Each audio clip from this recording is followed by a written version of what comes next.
Hello and welcome to Helicopter Training Videos. In this video we're looking at dangerous student errors during hover autos or simulated power failure in a hover. This is the clip from the Helicopter Training Podcast Dangerous Student Errors series. You can find those full episodes linked in the description or in our YouTube podcast tab. Now that we've talked about dangerous things at altitude, let's talk about something less dangerous down closer to the ground and talk about hover autos. Yes, so hover autos. How did you like hover autos in your training? I mean, the R44 is a little bit easier than a 22, but how was that for you? It's interesting. I had a couple of different instructors, and believe it or not, for one of the instructors, I could do them better than he could. And the trick I found was that I just needed kind of the right amount of right pedal and a little bit of, as I recall, a bit of right cyclic as well. And I was recording with the camera, and I could see, oh man, he had the aircraft just tilted way too much. And so again, that's one of my techniques. I love recording with a fixed camera, because then I can go back and I can see exactly what was going on, and I could see, this is why he was doing a worse job than I was. Now, I have had one flight in an R66, and the hover auto in that was a breeze. You've got just so much extra inertia in the rotor system, gives you a lot more time to do it. But I haven't done it in a 22, and I would imagine that happens pretty quickly. It does, and that would be something I would say to an instructor or a student, anyone who's going back and forth between those two airframes, which is relatively common at certain flight schools where you're going to get experience in both. They're a different beast as far as hover autos go. And I have had a pretty good scare with, I was a brand new instructor. I was instructing a certified flight instructor instrument. So they were right at the end of their training, and they go back into the R44. And we do a little bit of emergency procedure training to get them kind of warmed up to the R44 again before we go back into them teaching instruments. And so the student goes to do a hover auto. We're in a 3-foot hover, a 2-foot hover. Student rolls the throttle off, and in their mind, their muscle memory, they're thinking of an R22. There's no real time. You have to immediately raise the collective. And being a brand new instructor and not having this dangerous student error training, I was completely unaware of this problem until he pulls up immediately, and we're not sinking. He just pulls up, and then we come up. So the whole helicopter comes above the height that we started the hover auto, and it came backwards as well. And now I'm trying to throw the helicopter's collective down to try to maintain whatever RPM we have and try to cushion as we come down. And we came down pretty hard, and the aircraft rocked forward and backwards for a second on the skids. And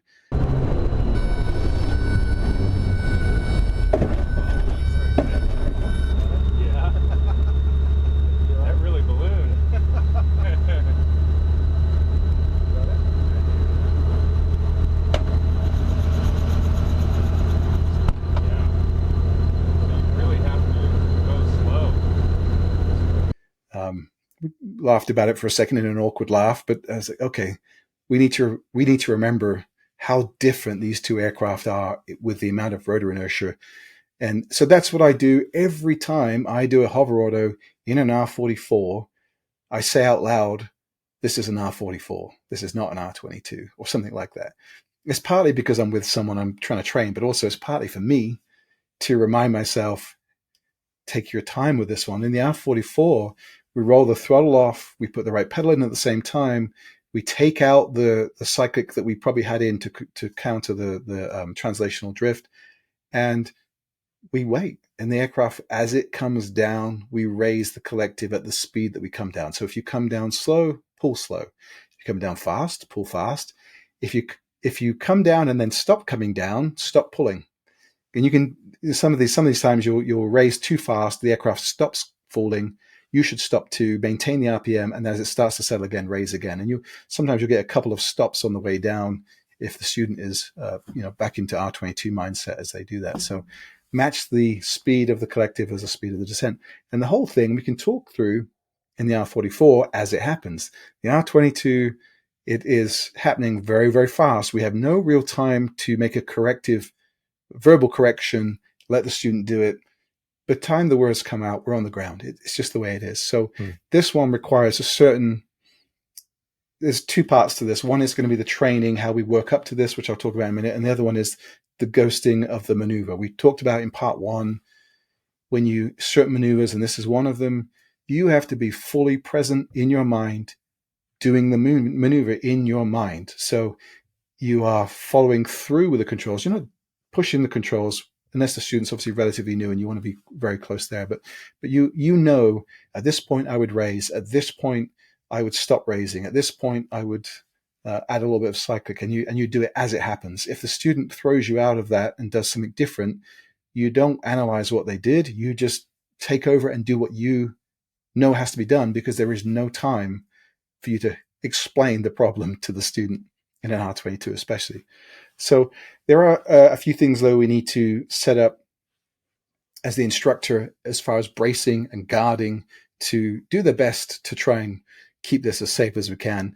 This is, I think, by far the most complex maneuver for all the little pieces an instructor has to watch out for, and it has to be done all right in a very short amount of time, 1 or 2 seconds. So first of all, we brace with the right leg, and we put our right foot up against the right pedal as the instructor. We lock our leg out there so that there is no give. So if the student, when they enter, instead of pushing the right pedal as they roll the throttle off, if they push the left pedal, they cannot get anywhere with that. Their pedal the right pedal comes up against your foot as they try to push left, and that's your signal to then try to push through as best you can. It's already going to be a bit ugly. If you delay the pedal, let alone push the wrong one, it's going to spin. It's just the nature of the change of torque. So you're probably going to get some rotation there. As long as the aircraft's not drifting back or sideways, it's going to be a bit messy, but it's probably going to be okay. So that's the first thing, is the bracing of the right leg. The second piece, I suppose, is the throttle. We have to make sure that the student has repositioned their hand with what we call fingernails up, or uncomfortable position, where when they rotate their wrist, they can only rotate one way, which is to roll the throttle off.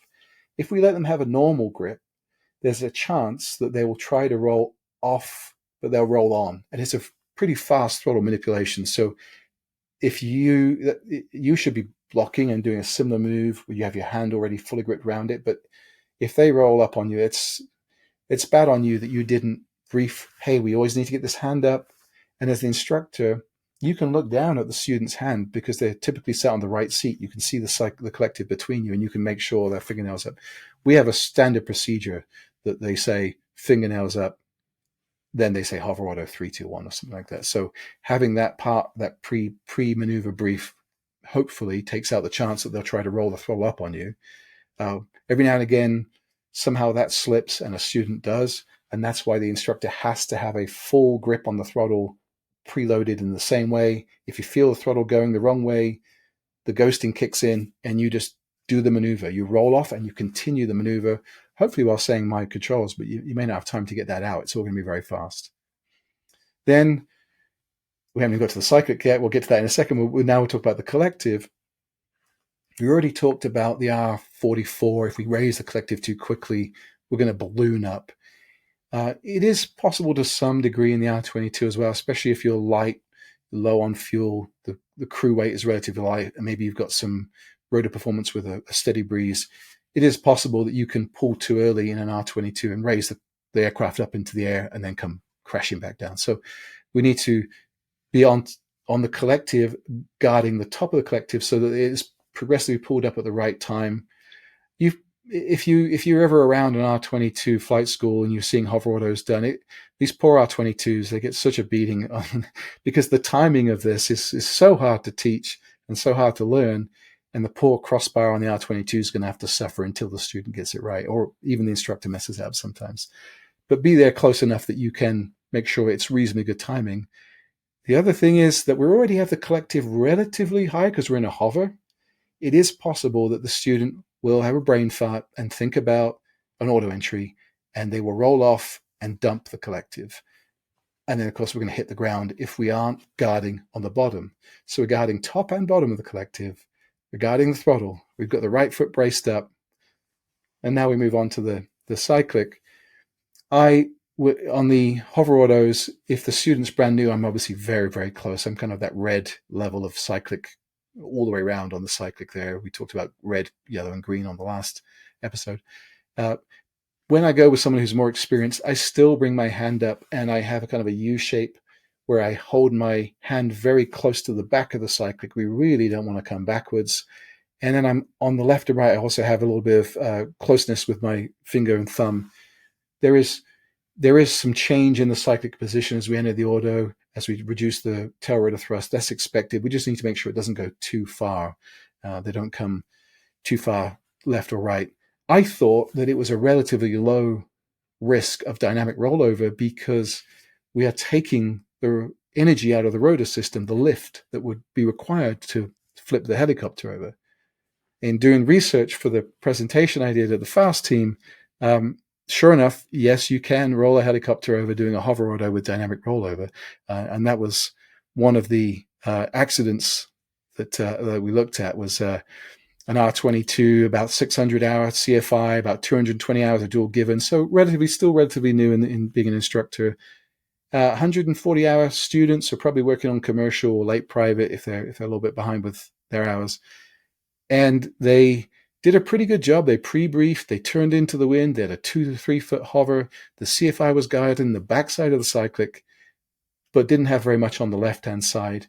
And the key thing here on this one is it was gusting. It was gusting up to 16 or so. And as the gust is going up and down, the collective's going up and down, the pedals are going in and out. And this all combined with too much correction to the left, and the aircraft comes down hard left and bounces and rolls the helicopter over. So, make sure you are guarding on the left and right as well as the back there. And Robinson, when we talk about their safety notices a lot, they talk about dynamic rollover in safety notice 9, and they say always practice hover rotations into the wind and never when the wind is gusty or over 10 knots. I think that's pretty prudent. We have certainly been doing hover autos in above 10 knots, but you accept that extra level of risk and you make sure that it's a good day to do it. Otherwise, and the student and you are ready. Otherwise, you're increasing the risk of losing control there in a hover auto. I think what I said about another way you can manage the risk here is how you train up to this point. We talked a little bit about last episode about how we would do running landings. We show them the finished product, and then we work from a walking taxi low to the ground. Then we get a little bit faster and higher. You can do a somewhat similar in the hover autos, because if you throw all 3 controls, or 4 controls really, because you're doing the throttle as well. If you throw a student to all 4 controls and expect them to have any idea of how this is going to work, you're going to bend some cross tubes. So one way that we do it, we start on the ground. Once we've demonstrated the whole maneuver, we start on the ground, the collective's all the way down, and we have the RPMs at 100, in the green, bottom of the green, top of the green. And all we do is we roll the throttle off and put the right pedal in. And we just work on fingernails up, rolling throttle off, right pedal. So we're looking for the speed. We're looking to make sure that they're matching the roll off with the amount of right pedal at the right time. And the other thing that is key is once the student's done that, as the instructor, just check that they went into the detent. Pull it right into the detent. And if you feel that they did not go into the detent, you've just saved you and the student another uncomfortable experience. Because when you roll the throttle off in a hover auto, if you don't go into the detent and you raise the collective, the correlator opens the throttle. And what tends to happen is as you've closed the engine down to idle, the rotor starts decaying. You raise the collective, and if the correlator is allowed to get into the game, the engine will come up a little bit and it will meet the rotor. It won't be enough to bring the rotor back up, but it will certainly delay the rotor decay. And that can cause 2 problems. One is the increase in engine torque suddenly spins the helicopter right, and you've already got right pedal in. So that can be a pretty aggressive right turn. So if you're seeing your student do hover autos and they keep coming too far to the right, this may be what's happening here. The other thing is when you have the collective coming up, as you are increasing the angle of attack or the pitch angle to cushion, if the rotor doesn't come down fast enough, if it gets stopped by the engine and the engine kind of lets it come slowly, as you keep raising, you will actually create enough lift to potentially pull the helicopter back off the ground I've seen this happen. So the helicopter comes down, hits the ground, comes back airborne, and comes rapidly round to the right as the torque reaction kicks in, and the rotor decay didn't come down quick enough for the amount of collective you push up. So if you're seeing that, and once you've got over the shock factor of what just happened, you probably should go back to this drill of collective all the way down. Let's just roll off and put right pedal in and verify the student has truly gone into the detent. And I found that's been a problem I've spotted with a couple of students who are having this aggressive right yaw. It looked like they just put too much right pedal in, and it's very hard to put too much right pedal in on a normal hover auto. It's anyway. That's the other piece I would say is consider using forward movement. Max, did you ever do any hover autos with some forward taxi movement? Yeah, in fact, I was going to say that I went back to my notes here, and that was the keynote I had was going into the hover auto, right pedal, and then tiny amount of right and forward pressure on the cyclic. So a little to the right, a little to the forward direction. And the CFI I was talking about was going too much to the right. We were ended up in a substantial bank. So that was the problem. The motion had to be pretty tiny, pretty gentle. And the aircraft's pretty forgiving if there's some forward movement. Not so, as we already talked about, with left, right, and certainly not going backwards. But there's also a way to actually train for the hover autos starting with a forward taxi. And on the check ride, it can be done from a stationary hover, or the hover auto can be initiated with forward taxi movement. The benefit of training both is, A, it could happen on the check ride. It could happen in real life. You lose your engine whilst in forward hover. But the other piece is, sometimes students will be still struggling with their solid hover a little bit, and they'll get ready to enter 3, 2, wait, I've got to sort this hover out again, 3, 2. And then they start getting tense, and the whole thing's starting to become. So when you are moving forward at a walking pace 2 or 3 feet off the ground, you stabilize the aircraft once you get into that motion much more than a stationary hover. So that can make it easier for the student to get into that, into the position ready to enter the hover auto. The other piece is there is some rotor efficiency now over the main rotor, so it tends to give us a smoother set down. It can be a little bit more forgiving. The other piece is the skids at the front. As you're moving forward, if you touch down on the front skids, they tend to splay a little bit and absorb that nicely without the jolt that you get when you come down on the back crossbars first. So it can make it easier. It can make it more comfortable. The danger, of course, is if you do this, the instructor must be very close on both pedals. We don't want the aircraft yawing out of control with movement, and then we go back to this whole dynamic rollover thing. So be close on the pedals. If the aircraft does yaw while you're still moving, use the cyclic to stop the movement, whether that's right cyclic or left cyclic, depending on which way the aircraft yawed. And that should, I think we should be training on both. Engine failures don't only happen in a stationary hover, but indeed. Yeah, so that's a little different then. So all of the hover autos that we had done were basically stationary. And I was thinking you were talking about forward pressure in the cyclic. You're actually talking about taxiing forward at some speed and then initiating the hover auto. How fast would you be hover taxiing when you initiated this? I'd say just a walking pace. Yeah, you want to make sure you're not going too fast. You just increase the risk if the aircraft goes sideways that you now have side loading on the skids. But just a walking pace, about the same. Everything happens slower, which for the R22 that's a big deal. As you roll off, because of the increased rotor performance, even with just a few knots over the main rotor, you get a much more time to kind of time your pull, more time in the glide portion of the hover auto. It's funny, we call it hover auto. There is no auto rotation part of it. It is, I think the proper term is a power failure at hover, because we never really get enough of a descent to get any kind of auto-rotative rotation on the blades. It's just, you've got some inertia, do what you can with it, and try to cushion best you can. Yeah. Got it. All I can say is you're presenting so much information, so much detail. I'm going to have to go back and listen to this multiple times, and I encourage all the listeners to do this as well. And so we've still got more maneuvers to talk about, and I think we should probably do that next week. That works for me if that works for you. Yeah. Great. This clip was just a small taste of the 3-part Dangerous Student Errors series on the Helicopter Training podcast. In that series, we break down key instructor techniques like guarding and blocking controls, ghosting maneuvers, when to take the controls, and how to respond when a student freezes up. We then apply those concepts across real training scenarios, including slopes, hover work, running landings, quick stops, vortex ring state, auto rotations, simulated engine failures, off-airport operations, and more. We also review real maneuver-specific accidents and what we can learn from them as instructors and as students. You can find the full episodes right here on this YouTube channel under the podcast tab, or search for Helicopter Training Podcast on your favorite podcast player.